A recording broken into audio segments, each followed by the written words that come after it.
For this experiment, you will need a heat pack, like this. The heat pack is filled with sodium acetate, and it has a little metal disc here. And to activate it, you'll just have to crack the metal disc, like this.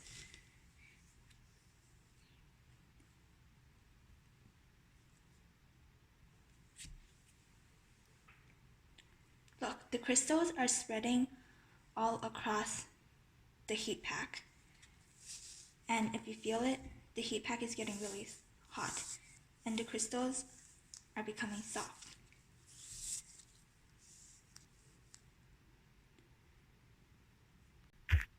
As you can see, the crystals are still soft right now, and the heat pack is very hot. But if we wait a while, then the heat pack will cool down and the crystals will harden. After waiting about an hour or so, you can see that the heat pack has now cooled down and the crystals have hardened.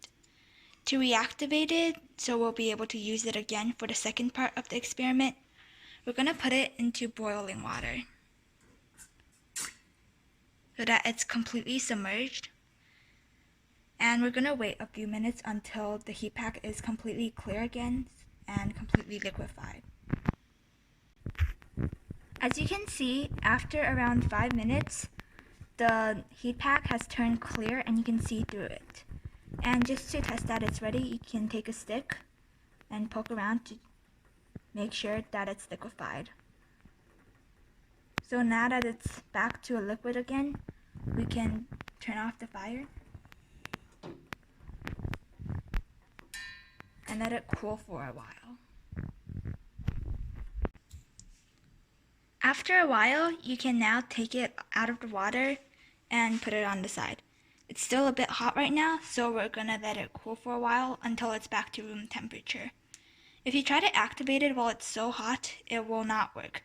So we need to wait till it's back to room temperature, and then we can do the second part of the experiment.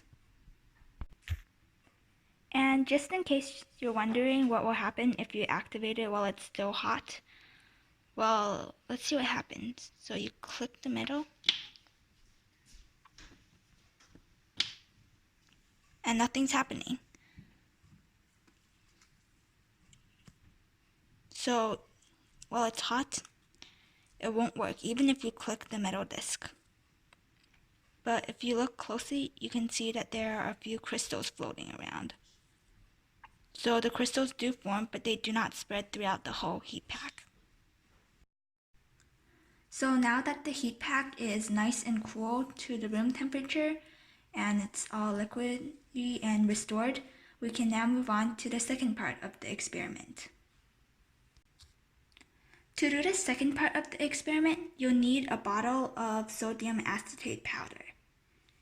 And we're gonna screw the cap off, and as you can see, the inside is all powder. So now you're gonna take a bit of the powder, just a tiny bit, and sprinkle it into the middle of a plate or any flat surface. So now we're gonna take our heat pack and a pair of scissors, and we're gonna say goodbye to our little heat pack because we're gonna cut it open like this.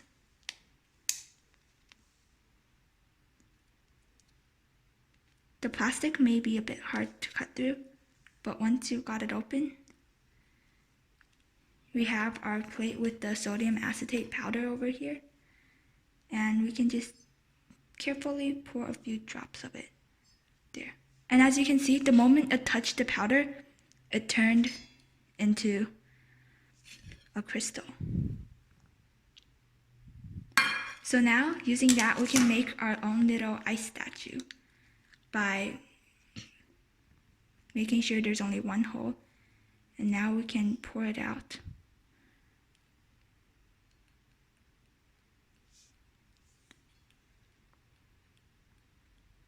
The instant the sodium acetate touches the crystal, it freezes by itself. So look, we're making a tower. It's getting high. It's getting high. Ooh, maybe this can be the Leaning Tower of Pizza.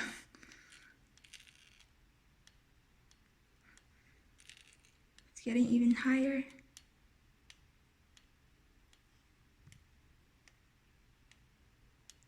And if you want, you can start another stack to make 2 towers.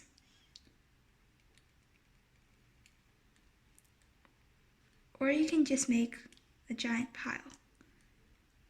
Anyways, it's up to yourself. Use your imagination and make your own little statue. Hey, this looks like a giraffe. See? So now you have your own little ice statue that can be instantly made with your sodium acetate heat pack. So unfortunately, our little giraffe / tower did not last long, but it feels pretty warm, and if you push it, it'll just crumble. And it's completely safe to touch, completely safe to play with, and you can just play around with it.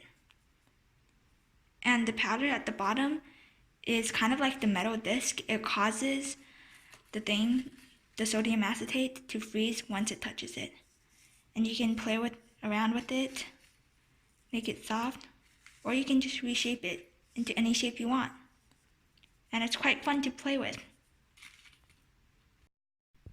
And the best part about this experiment is that you can actually reuse the sodium acetate. So to reuse it, you can just take your little ice sculpture and put it on the stove and turn the heat up.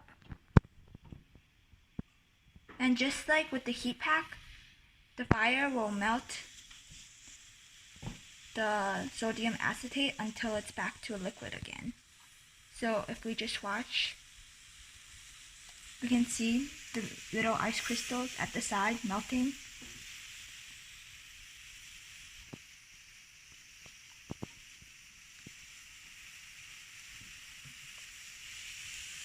So the sides are already melting a bit. And see the side here? It's actually melting. You don't need to add water. Just put the sculpture on and it'll melt by itself. And if you want, you can poke it around a bit with a chopstick.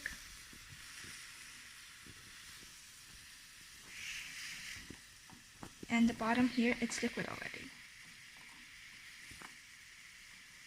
And just push it around and wait until the entire structure melts. Soft already. So just wait until it's completely clear and liquid again, like with the heat pack. And an interesting thing I found in the process of melting the ice statue is that there's still some white powder on the sides. If you tilt it over to make the liquid touch the powder, then the powder will melt. But once you put it back, it will instantly refreeze by itself. So you have to make sure that you get rid of all the white powder to prevent it from refreezing.